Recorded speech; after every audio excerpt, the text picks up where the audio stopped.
sorry. I didn't know about your past. You mean my crime of passion? Anyone betrays me, I never forget. Not every TV character gets a proper goodbye. Some just vanish. The most famous is Chuck Cunningham from Happy Days, who disappeared so completely his own dad forgot him. This created Chuck Cunningham Syndrome, the term for characters erased from their own shows. Here are their strange and forgotten stories. 1. Chuck Cunningham, Happy Days. Let's start with the king of all forgotten characters, the man who gave the whole phenomenon its name, Chuck Cunningham from Happy Days. Chuck was supposed to be the original eldest child of the Cunningham family, the cool big brother to Richie and Joni. He was a college student who was really into basketball and would occasionally show up in the first and second seasons of the show, played first by one actor, Gavin O'Herlihy, and then by another, Randolph Roberts. He was around just enough for audiences to know he existed, but then one day, he famously went upstairs to dribble his basketball and was never ever seen again. Seriously, he just vanished into thin air. The show didn't just write him out, they completely erased him from history. The most famous proof of this came years later at his sister Joni's wedding, when his own father, Howard, made a loving toast to his two wonderful kids. Ouch. In that moment, it was official. It was as if Chuck never existed at all. So what was the real story behind this legendary vanishing act? Chuck is number one on this list because his disappearance was a direct result of the incredible, meteoric rise of a side character who became a cultural icon, Henry Winkler's Arthur Fonzie, Fonzarelli. As the Fonz's popularity exploded with audiences, he went from being a minor greaser character to the magnetic cool center of the entire show. He also became a kind of older brother figure to Richie. With Fonzie filling that role so perfectly, the actual older brother, Chuck, just wasn't needed anymore. The first actor who played him, Gavin O'Herlihy, saw what was happening and smartly asked to leave the show because he didn't want to be stuck in a tiny role that was only getting smaller. Though the character was erased, his legacy and the lives of the actors who played him lived on. Chuck Cunningham isn't just a forgotten character. He is the icon of being forgotten. His story is the ultimate example of a show's original idea being completely cannibalized by the unexpected power of a breakout star. The two actors who played him went on to have different lives. Gavin O'Herlihy enjoyed a long career in movies and TV, appearing in films like Willow and Lonesome Dove before his passing in 2021. The second Chuck, Randolph Roberts, left acting to become an education supervisor.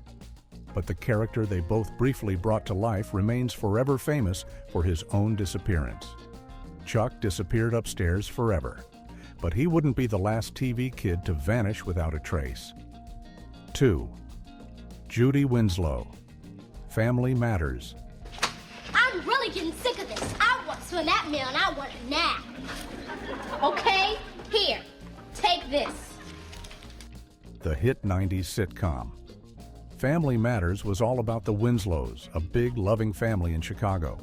For the first 4 seasons, the adorable youngest daughter of the family was Judy Winslow, played by Jamie Foxworth. She was a core member of the cast, a sweet and sometimes sassy kid who was always part of the bustling household's adventures. But then, at the end of the 4th season, something very strange happened. Judy walked upstairs to her room and was never seen, spoken of, or even mentioned again for the next 5 seasons of the show. Just like Chuck Cunningham, the Winslow family carried on as if they only had 2 children, completely erasing her from their family history. For viewers who had grown up with her, it was an incredibly jarring and confusing change. The reason for her shocking disappearance is a classic Hollywood story of a creative pivot. Put simply, Judy was sacrificed for Steve Urkel. The nerdy neighbor character, who was only supposed to be a one-time guest, became a massive pop culture phenomenon. The show's producers realized they had a hit on their hands and decided to completely restructure the entire series around him. To save money in the budget for more expensive, Urkel-focused episodes like the ones where he would build wild inventions or travel to Paris, and to make the cast's story simpler, the youngest Winslow daughter was seen as expendable. So, in a cold, business-like decision, they just cut her from the show. The aftermath of this decision highlights the real-world impact of such choices. Years after the show ended, the producers revealed that if they had made a planned 10th season, they would have brought Judy back, explaining that she had moved away to live with her Aunt Rachel. But that small detail doesn't change the legacy of her shocking on-screen erasure. The story is made even sadder by the difficult personal challenges the actress Jamie Foxworth faced in the years after being written off the show. Her exit was shocking, but the fallout in real life was even harder to watch. 3. Susan Ross Seinfeld. Off? On the legendary sitcom Seinfeld, Susan Ross was an executive at the TV network NBC who began a complicated on-again, off-again relationship with George Costanza. Played by actress Heidi Swedberg, Susan eventually became George's fiancée in season 7. She was often shown as the long-suffering, normal person who had to deal with the neurotic insanity of George and his friends. Her time on the show, however, came to one of the most shocking and infamous ends in sitcom history. In the season 7 finale, titled The Invitations, while preparing for her wedding to George, Susan suddenly dies. The cause? She was poisoned by licking the toxic glue on the cheap, low-quality wedding invitations that her incredibly cheap fiancé, George, had insisted on buying to save a little money. It was a stunning, dark, and hilarious twist that no one saw coming. The backstory here is not about getting rid of an actress, but about using a character's death as a dark, philosophical punchline. Susan's death was the ultimate subversion of normal sitcom rules and the purest expression of Seinfeld's famous "no hugging, no learning" motto. The season didn't end with a happy wedding. It ended with a funeral.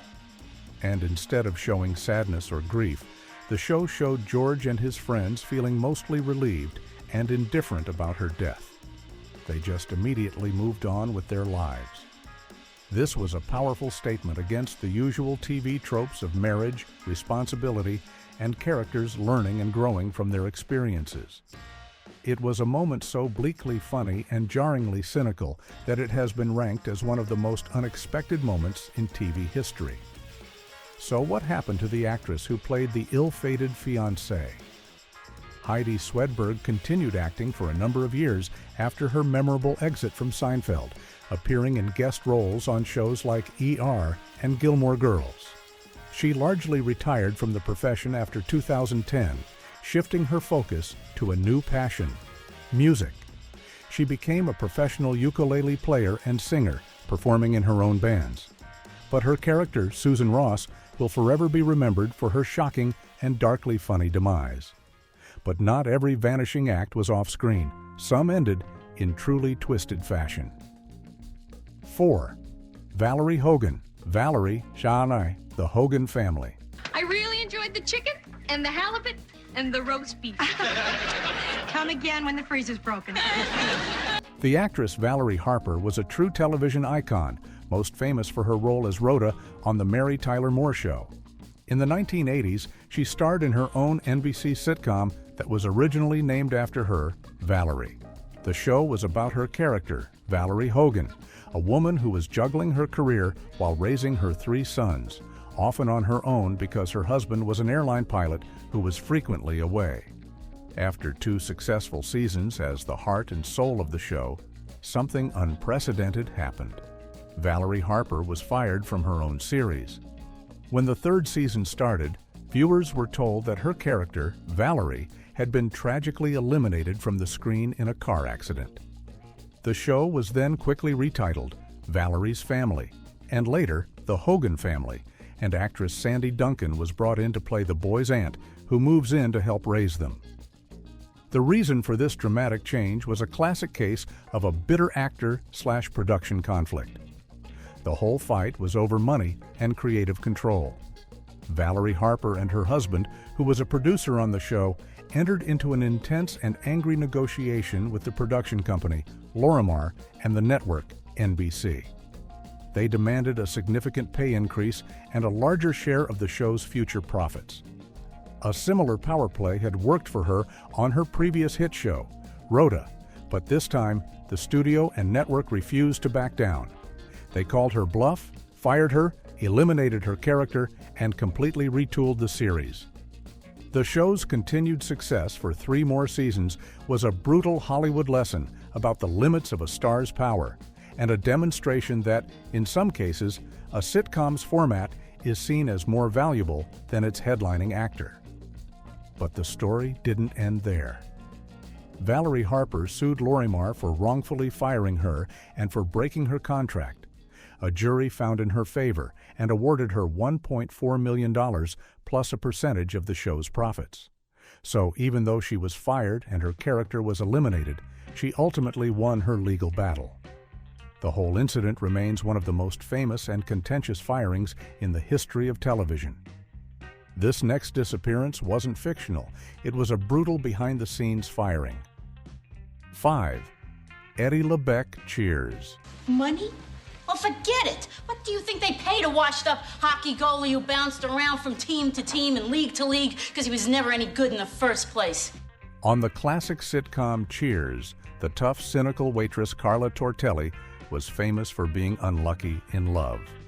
That seemed to change when she met Eddie LeBeck, a French-Canadian hockey goalie for the Boston Bruins, played by comedian and radio personality Jay Thomas.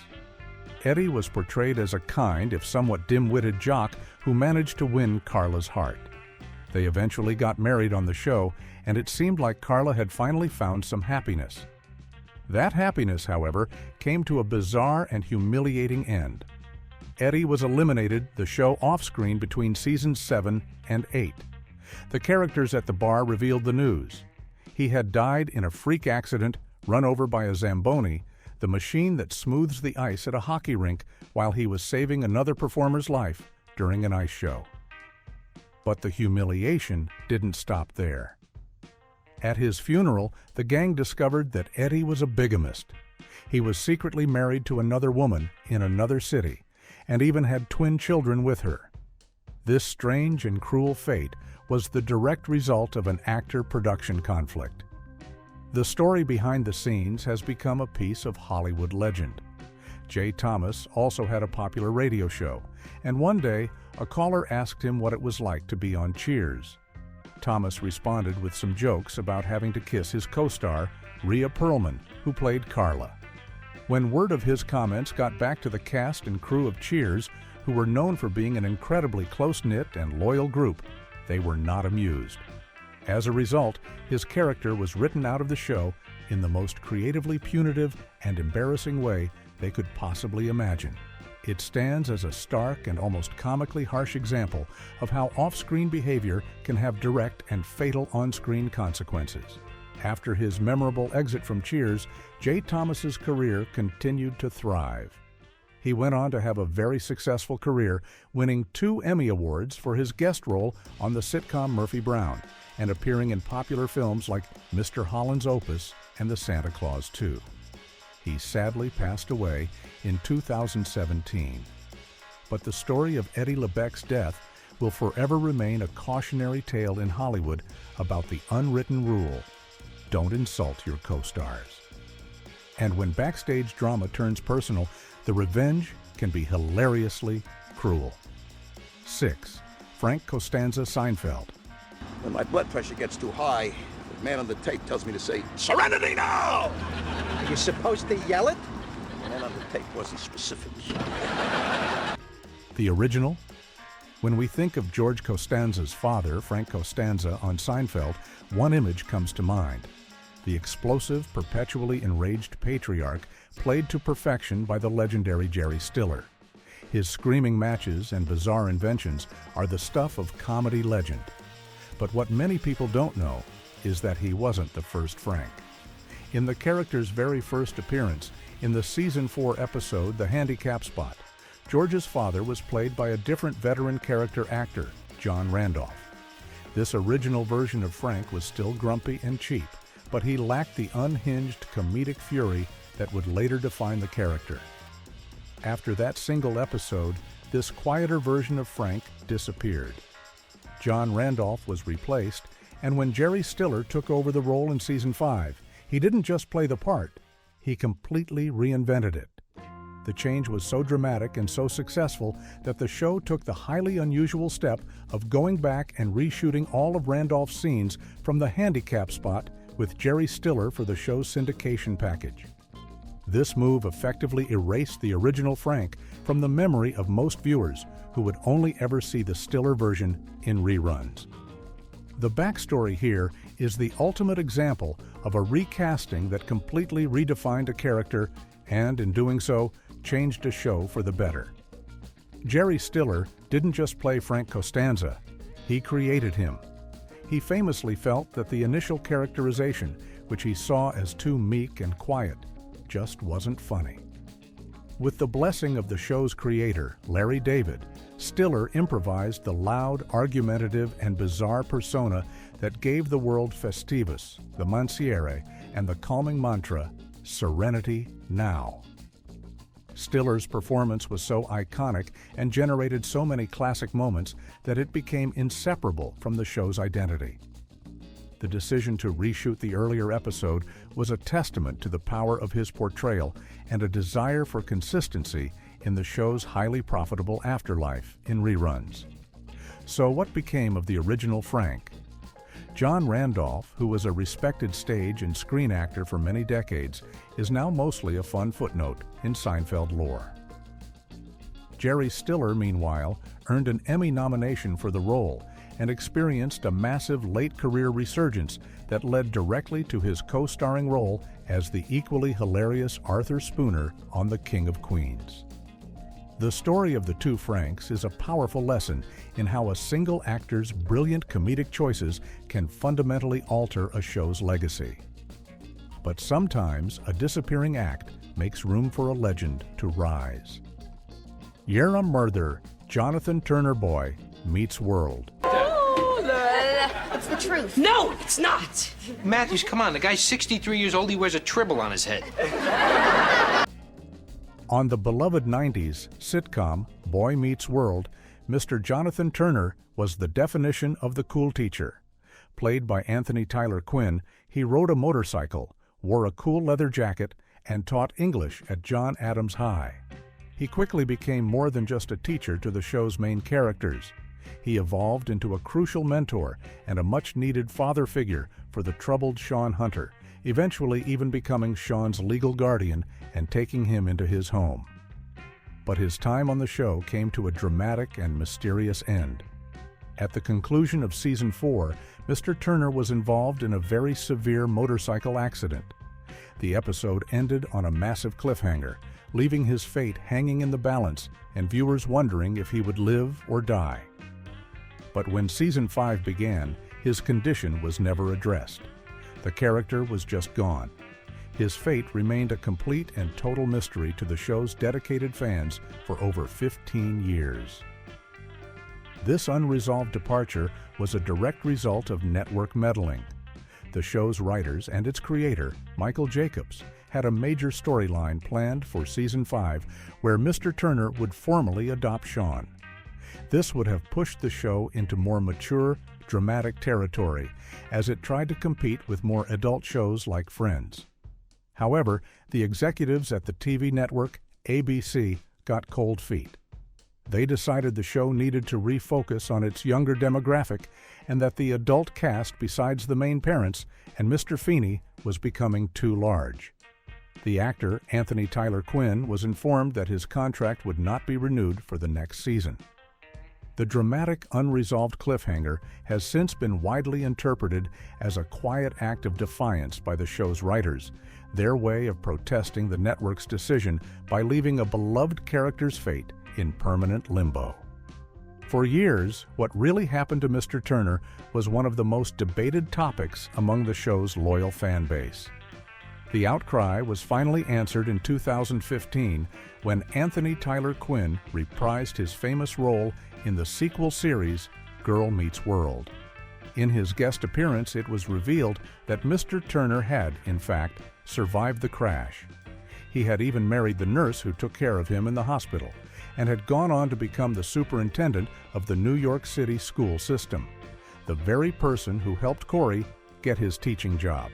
It was a rare and incredibly satisfying case of a show getting the chance to retroactively fix one of its most infamous and mishandled character exits. Still, not every cliffhanger gets closure. For some, the silence lasted decades. 8. Ben Geller Friends. Bye, you guys. Take care. Bye, Ben. Bye. Did he just say he said bye? The character of Ben Geller was a pretty big deal on the show Friends. He was Ross's son from his first marriage to Carol, and his birth was a major storyline in the first season. He appeared as a recurring character throughout the show's early and middle years, bringing a lot of cute and funny moments. He was most memorably portrayed by a young Cole Sprouse, who shared the role with his twin brother Dylan. But then, in the middle of season 8, right before the birth of his half-sister Emma, Ben vanished from the screen. He was never seen again for the final 2.5 seasons of the show. His absence was particularly glaring and strange during major family events. For example, when his own father was supposed to get married to Rachel in the finale, Ben was not present, nor was he even mentioned. It was as if Ross had forgotten he had another child. Ben is a high-profile case of what you could call sitcom parent amnesia, where a character disappears for narrative convenience. His vanishing act happened at the exact same time that Ross and Rachel's baby, Emma, was about to be born. The show's writers clearly wanted to focus all their attention on the comedic and emotional territory of two of their main characters navigating the challenges of parenthood for the first time together. Having an older child from a previous relationship in the mix would have complicated that central story and created logistical headaches for filming. So, Ben was quietly and conveniently shuffled off stage. He was mentioned only in passing every once in a while, just to maintain the thinnest thread of continuity, but he was effectively gone from the show's world. The irony of Ben's disappearance is the colossal fame achieved by the actor who last played him. Cole Sprouse, along with his brother Dylan, went on to become massive Disney Channel stars with their own hit sitcom, The Sweet Life of Zack and Cody, and its spin-off, The Sweet Life on Deck. Cole later successfully transitioned to adult stardom with his leading role as Jughead Jones in the popular teen drama series Riverdale. It's a funny twist of fate that the forgotten child from Friends ended up becoming one of the most successful and recognizable actors to ever emerge from the show. And when it comes to forgotten family members, no show tops Friends. 9. Mandy Hampton, The West Wing. PhD in political science. Yes, I'm accomplished and brilliant. And yet, look how young and cute I am. The show. The West Wing is famous for its brilliant writing and its amazing cast of characters working in the White House. In the first season, a character named Mandy Hampton, played by Moira Kelly, was introduced as a main character. She was a high-powered and tough political consultant who had previously dated one of the main characters, Deputy Chief of Staff Josh Lyman. She was brought into the White House to work as the media director. After being a very prominent part of the show's first season, she was completely gone from the Season 2 premiere. Mandy was never seen or even mentioned again for the next 6 seasons of the show.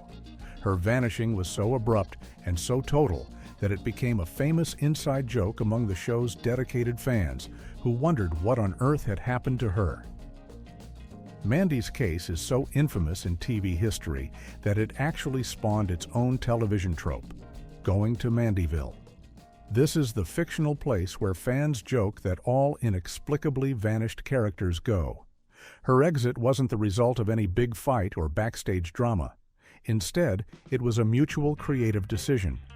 Both the actress, Moira Kelly, and the show's genius creator, Aaron Sorkin, came to the conclusion that the character of Mandy simply wasn't a good fit for the show's unique ensemble cast and its super fast-paced dialogue. Sorkin later admitted that because they knew she would be leaving, they hadn't really invested in her storylines toward the end of the first season. This makes Mandy a perfect example of a mutual miscasting, where a talented actor and a high-quality show just don't end up meshing well together.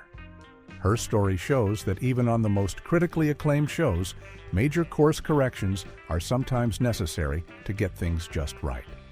So what happened to the actress after she went to Mandyville? Moira Kelly's career did just fine. In fact, it flourished.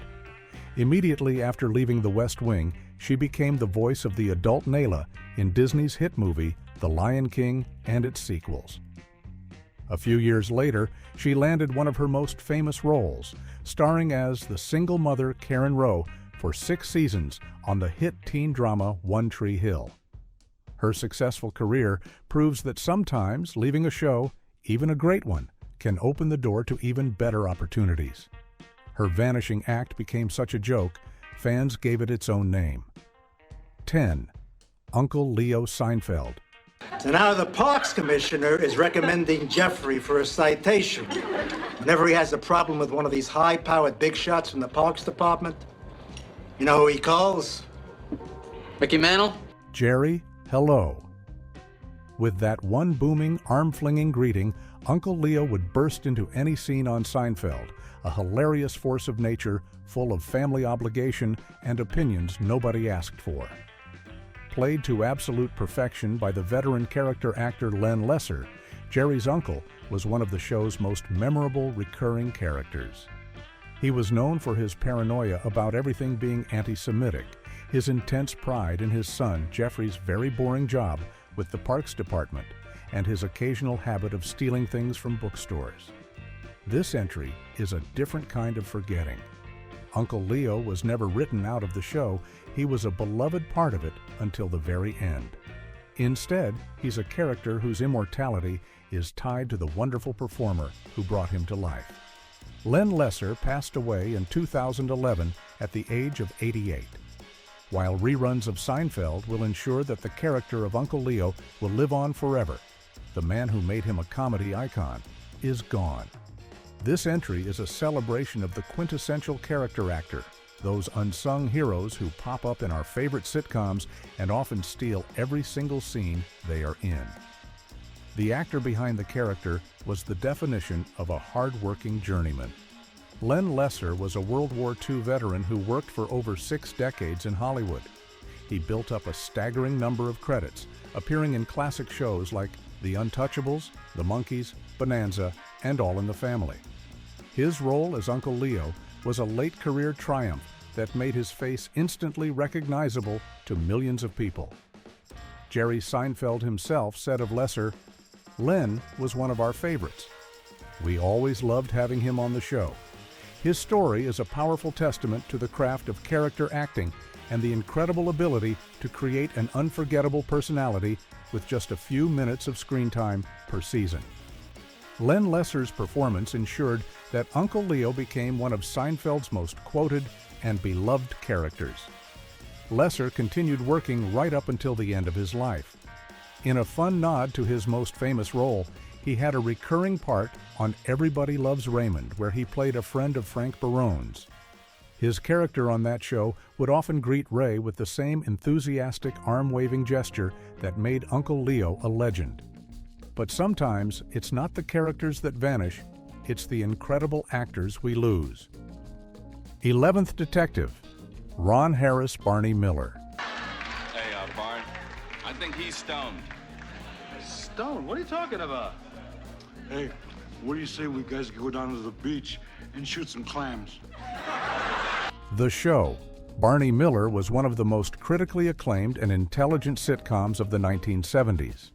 It was a workplace comedy set in a New York City police precinct, and one of its core members was Detective Ron Harris, masterfully portrayed by the actor Ron Glass. Harris was a very different kind of cop. He was ambitious, always dressed in impeccable, stylish suits, and was incredibly sharp and intellectual. He was also a budding novelist who often viewed his police work as an annoying distraction from his true passion, writing. His suave, sometimes snobbish personality provided a perfect comedic contrast to his more blue-collar, world-weary colleagues. This entry, much like the one for Uncle Leo, represents a different form of being forgotten. Ron Harris was never written out of his show. He was a central, beloved character from beginning to end. Instead, he is a character who risks being forgotten by time simply because the brilliant actor who brought him to life is no longer with us. Ron Glass passed away in 2016 at the age of 71. As new generations of viewers emerge who may not be familiar with classic TV, his foundational and groundbreaking performance is in danger of fading from the collective pop culture memory. The backstory of this character is that he was quietly revolutionary for his time. In the 1970s, black characters on television were often confined to specific, limited archetypes. But Ron Harris was sophisticated, dapper, and unapologetically intellectual. Ron Glass, who was a classically trained actor, brought a wry wit and a subtle depth to the character that even earned him an Emmy nomination. His career was long and varied. He did extensive voice work for shows like the cartoon Rugrats and later had a beloved fan-favorite role as Shepherd Book in the cult sci-fi series Firefly. He was also a dedicated philanthropist, serving for 24 years on the board of a youth organization in Los Angeles, including 12 years as its chair. This entry serves as a tribute and a reminder not to let a pioneering character and a gifted actor be forgotten. Barney Miller remains a high-water mark for workplace sitcoms, and Ron Glass's incredible performance is central to its enduring critical reputation. His legacy is preserved by the loyal fans of his diverse body of work and through his significant charitable contributions to his community. Like another sitcom icon whose impact risks fading with time. 12th, Tori Scott, Saved by the Bell. It's my chair. Not anymore. I'll get back to you. And you too.